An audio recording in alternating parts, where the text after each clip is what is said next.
Hey everyone, Casual Console Gamer here again to bring you another review.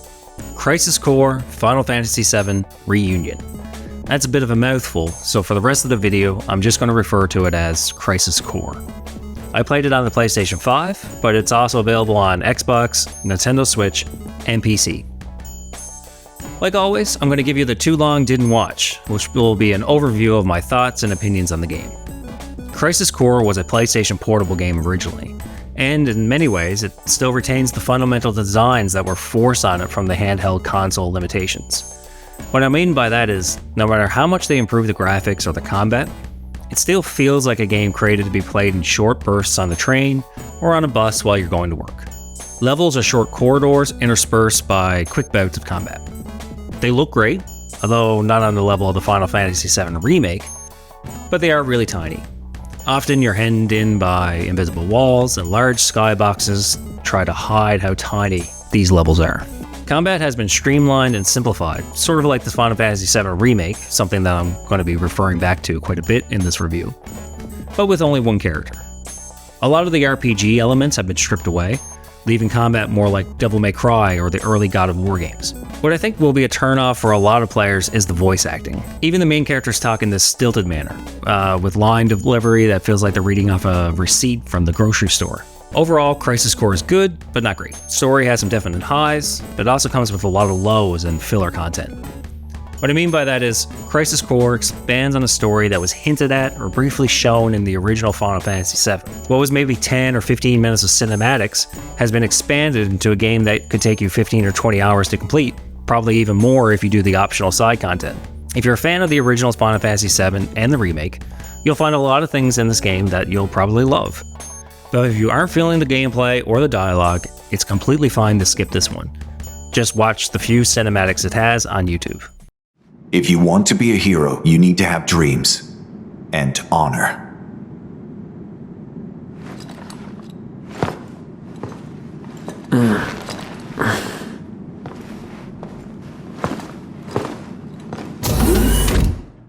I played both the original Final Fantasy VII and the remake multiple times, but I never played Crisis Core because I didn't own a PlayStation Portable at the time. When I was finally in a position that I could purchase it, the graphics and the gameplay just didn't really have me rushing it to buy it. Plus, most of the story had been spoiled to me by that point, so I didn't really have a need to go out and play it, and I just moved on to something else. But then, the Final Fantasy VII Remake happened.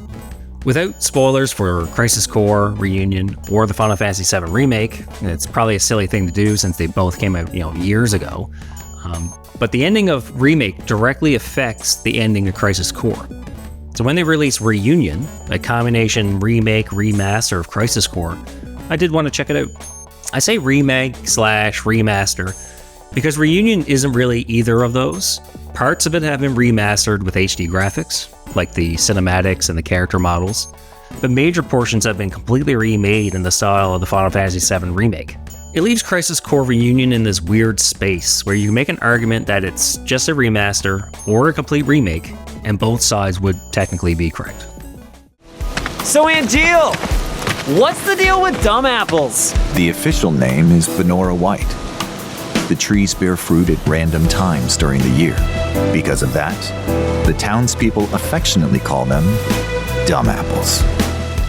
When Crisis Core was released on the PSP in 2007, it looked rough. It's better than the original Final Fantasy VII, don't get me wrong, but it wasn't going to win any awards, especially since that was the year games like Halo 3 and Super Mario Galaxy came out.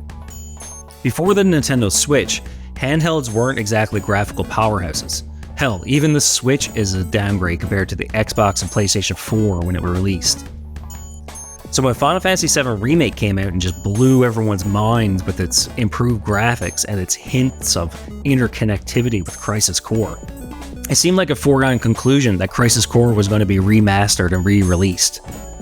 The question you have to ask is, Crisis Core Reunion better than the original? Absolutely. Even if they just converted it to HD and improved the frame rate, it would have been better. But they went beyond that. They remade character models, they improved levels to add more details to the environment, but is it on the same level as the Final Fantasy VII Remake? No, not at all. It's still just a remaster of a PSP game.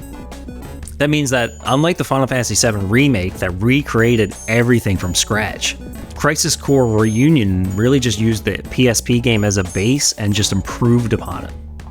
What I'm trying to say is that levels, while detailed, are still very small and short. The character models move and look good. They just don't move around much when they're talking. It's just a lot of standing and conversations like that, followed by quick combat sections and then a few cinematics. But don't get me wrong, it still looks good. It's just not going to blow people away like the Final Fantasy VII Remake did. I want to talk about the audio and voice acting in Crisis Core Reunion because I feel like that's the part that's going to determine if you're on board or not with this game. We'll start with the music. It's good. It's Final Fantasy, so of course the music is good. Lots of the familiar soundtracks make a return here. Lots of the familiar soundtracks that I enjoyed in the original game come back. I even found myself humming along with them later on in the day after I stopped playing. So they really stuck with me. No one is going to have an issue with the music. It's the voice acting that's going to have you wanting to mute your TV or convert the language to Japanese. I'm not going to go on and on about how bad it is. You can just listen to these clips that I've compiled and make your own decision. But before that, just know that I didn't cherry pick the bad and leave out the good ones. These are all from the first few hours of the game. I didn't want to show late game spoilers. But just be aware that pretty much everyone in this game has bad voice acting, with the exception of Cloud and Aerith. I honestly thought Sephiroth was just an AI voice until I looked up and found out that he actually is a voice actor. Was stolen from our scientists. Huh? It apparently allows Genesis's abilities and traits to be transplanted to soldier members and monsters. Later, I received one of his famous lectures. About what? Always the same. Discipline, dreams, honor, etc. One of those, huh? Alright, let's talk about gameplay. The reason most people check out a Final Fantasy game in the first place is for its gameplay, so right off the bat, let's talk about what it isn't. It's not turn-based. There's no wait for my attack, then it's the enemy's turn, and then it goes back to mine. It plays just like any other third-person action game, where you're mashing the attack button or just spamming spells until you run out of mana. Most of the enemies aren't visible on screen while you're running around the levels until you encounter them, which is like a series staple at this point. At least, well, until the new games came out and they kind of removed that. This is classic Final Fantasy where the enemies just leap out of nowhere and attack you. So expect a lot of just sudden encounters. So if that's what it isn't, then what is it? Well, it's an action RPG with short combat encounters. You'll be walking along a small corridor or a set area.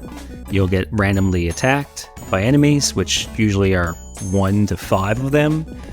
You attack with your sword or your magic. Once they're finished off, there may be another wave, or most of the time that's it. You just walk on to the next area. Each encounter lasts 10-15 seconds, depending on how powerful you are. There just isn't a lot of enemy variety in the main storyline, but there are a lot of side missions you can do, which greatly expands the amount of enemies you fight. The game is really broken down into 2 main categories, and that's the main storyline and then the side missions. So the main storyline takes Zack, the main character, across a lot of different locations, some heavily focused on combat, while others are just talking to people or exploring the area. The missions, on the other hand, have nearly no story, and they're just really an excuse to get you to a small, repeatable area or map where you fight enemies. There's over 300 of these missions. Some come to you from the main storyline, or you have access to them right from the start. But a lot of times you'll be walking around the main story hubs, talking to NPCs, and then they'll give you a mission that you can do. And these missions always start either in a corridor or a field. Very few randomizations of how many different maps there are. You do fight different enemies. You open chests all the way up to a boss, which is really just a regular enemy. And then you just repeat that like 300 times.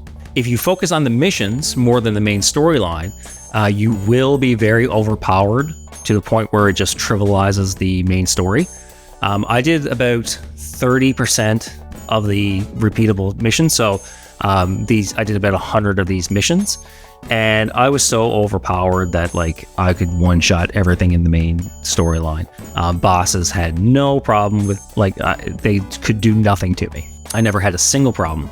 My Zac had maximum HP and MP. So while enemies are in the story, we're doing like 20 or 30 damage to me at most at times. I could just tank that. I wouldn't even need to heal.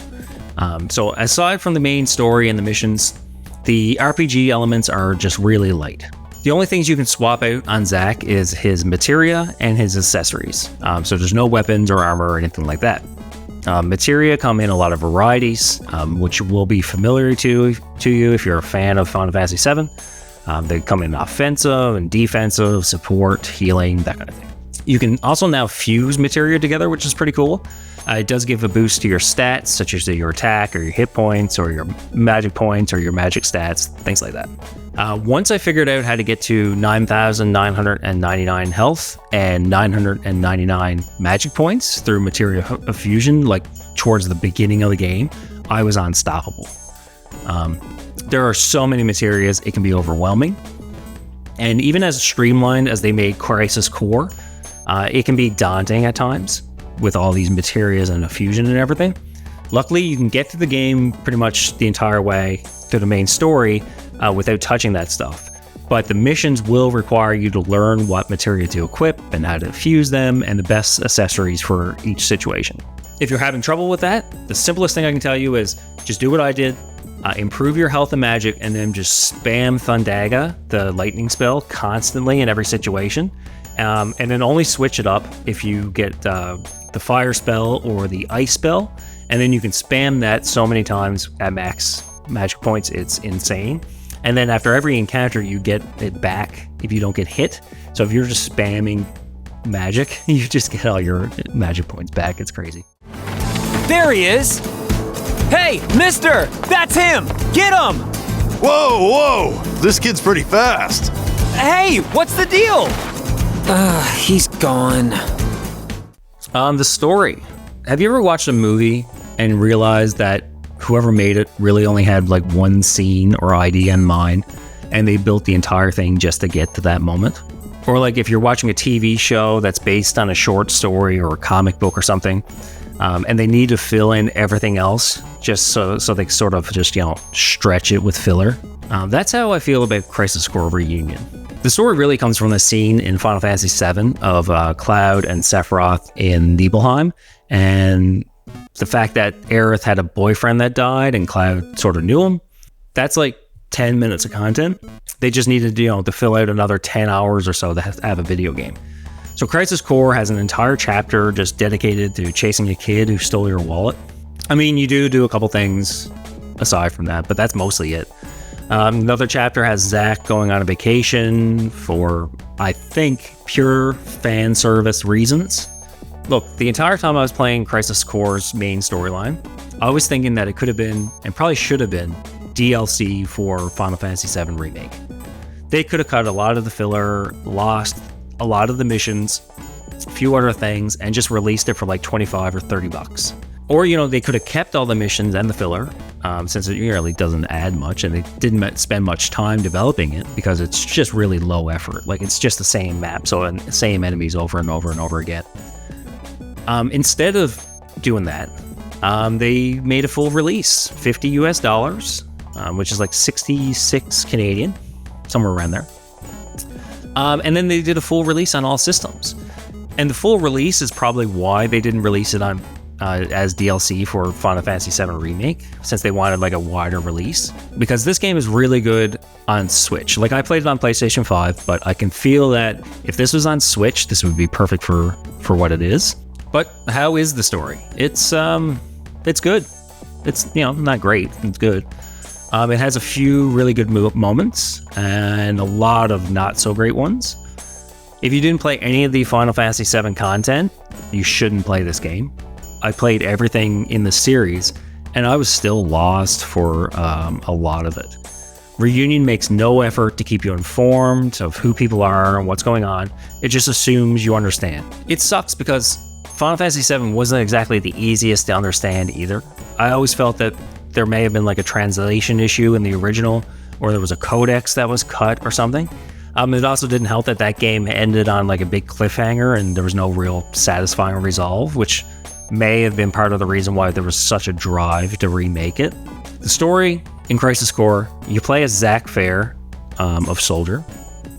Soldier are artificially enhanced humans that work for Shinra, which is either just a utilities company that generates power or some kind of shadow government bent on world domination.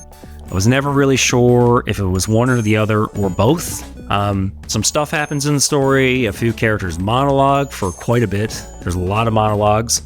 One carries an apple while he does it.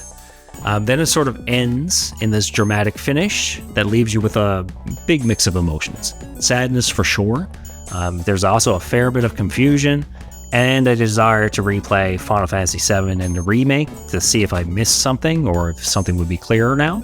It took me about 20 hours to beat Reunion. That was with a combination of the main storyline and those about 100 side missions out of the 300 side missions. But if I focus strictly on the main storyline, I probably could have done that in 8 to 10 hours. But of that, really, the entire game could have just been done in 2 hours. Crisis Core reminds me of a script that was originally meant to be a movie, but got converted into a 10-part miniseries before they began filming. So my conclusion is Crisis Core Reunion is good for fans, but I wouldn't really recommend it to anyone that hasn't played and enjoyed both Final Fantasy VII and the remake. With the upcoming release of Final Fantasy VII Rebirth, which is the sequel to Final Fantasy VII Remake, it's been hinted that there's going to be strong ties between Crisis Core Reunion and that game. So there was a decision to remake Crisis Core.